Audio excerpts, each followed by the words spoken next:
Metal steps bear cart weight, bear worn-down lace-ups, bear uncertainty. Young day bears fresh light, bears heavy footsteps of early morning travelers. Woman on steps bears layers, bears coats and wears too many metal steps traveling up to outward. Sun rises, and with it her story. It slips over the cityscape and melts into mine. 19 years intertwined with her 65. My years spent growing up outward, reaching for this wisdom only for it to be placed in my hands, hands that carry the weight of her cart upwards, outwards, her wrinkles mapping years, soft-worn paths through her stories tumble from her warm lips in vast numbers, matching a crowd of people waiting for the train to carry them outwards.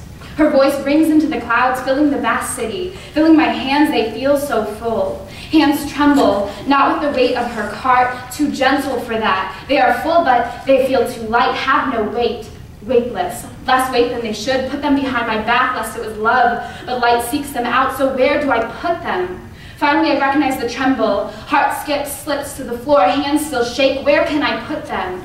She continues. Oblivious to my shaking hands and visible heart, she speaks of past, she speaks of future, and we are both there exchanging presents. She speaks of homelessness and true kindness, giving everything over to magic, turning California blue into gold. Years pass, time lapses, train speeds to division, and I must part with a loved one. But I turn my back on the face of time and say goodbye to an old friend.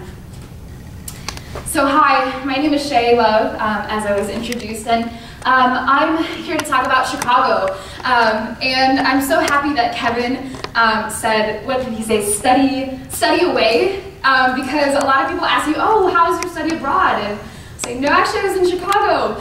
And then, you know, you kind of get that face that's a little bit, I don't want to say dejected, but I think people think that, that it's not quite the immersion that you might get in a study abroad experience.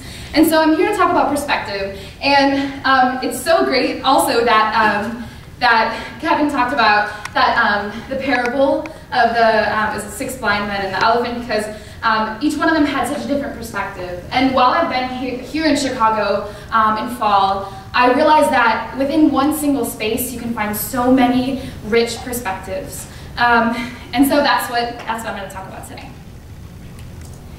So this is a map of Chicago from 1913, and you can just see kind of the elevated train, the owl. And so I wanted to start with the map because when I got to Chicago, so I came from I came from a rural town in Wisconsin, and I got to Chicago and it was so complex and it was overwhelming, and I didn't know if I'd ever be able to really map it. And as I went on, I realized it only got more complex. And the stories and the neighborhoods and the communities only became more complex. And so there are lots of different ways to look at a city and to look at a space. And this is one way that we looked at the space. And we didn't get shown this map, but I was in the urban studies seminar, and we talk a lot about perspective and race and gender and sexuality and all of those parts of a person's identity. And so this is actually, it's a little bit hard to see, but this is a self-identification map of race and ethnicity of Chicago. You can kind of see how split it is. The purple is white, the blue is black, the green is Asian, and yellow is Hispanic, and then other is gray. And so this is one way to look at Chicago, right? So you can look at it through the streets and the L. You could look at it through race. You can look at it in so many different ways. And so that's one of the ways I kind of learned to look at Chicago, is to see it through a different light. And so by living in this incredibly vivacious city, I kind of began to explore that idea of space and perspective. And I realized that the more perspective you have, kind of the more truth you can find. At least that's what I came across. And so I'm going to share a few perspectives with you today. And one of those was, so for one of our assignments, we were asked to, and some of the Chicago program students are in the room, and so I don't know if they've done this assignment yet, but we were asked to interview a Chicago police member and then interview a youth of color and come up with monologues for both of those and see the difference. And so, maybe not the difference, but see where those overlap and see, talk about that issue.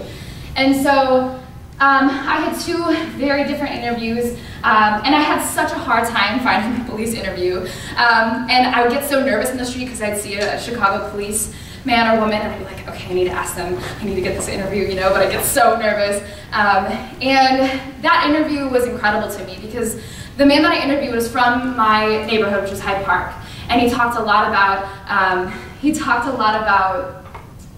just really trying to watch out for the people of his neighborhood and build a safe community. And so here I've been kind of thinking, oh, police, you know, I hear a lot of youth say police are bad and police are, you know, and there's some truth to all of those things that that maybe there's a lot of inequality that happens. And we learned about John Burge, who is a police officer, was a police officer on the South Side who tortured a lot of black men, and so kind of had that in the back of my head while I was interviewing this policeman. And so I realized that everybody thinks they're doing the right thing, and everybody brings really beautiful qualities to the table.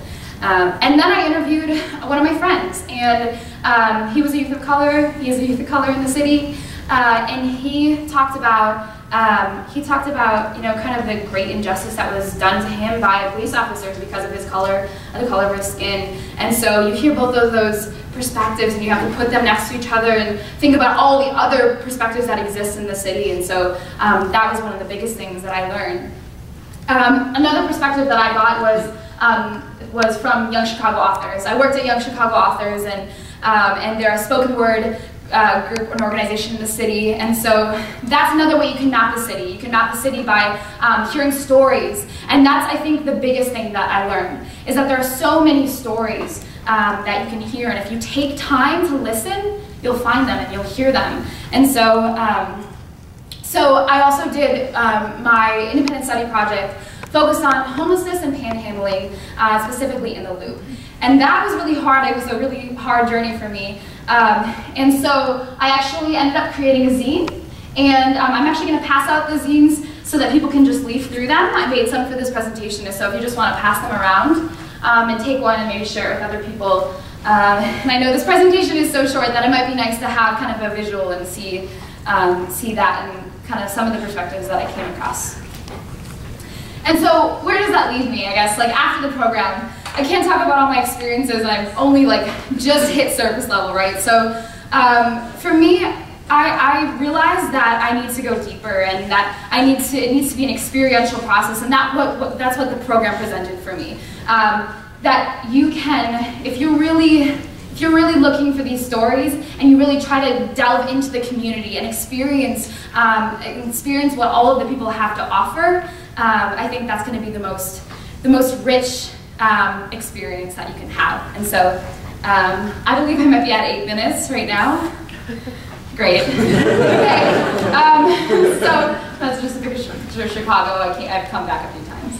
But thank you so much. It's such a short time to talk about this, but it was a wonderful experience, and I think it's probably one of the best I've had academically or otherwise in my entire life. So.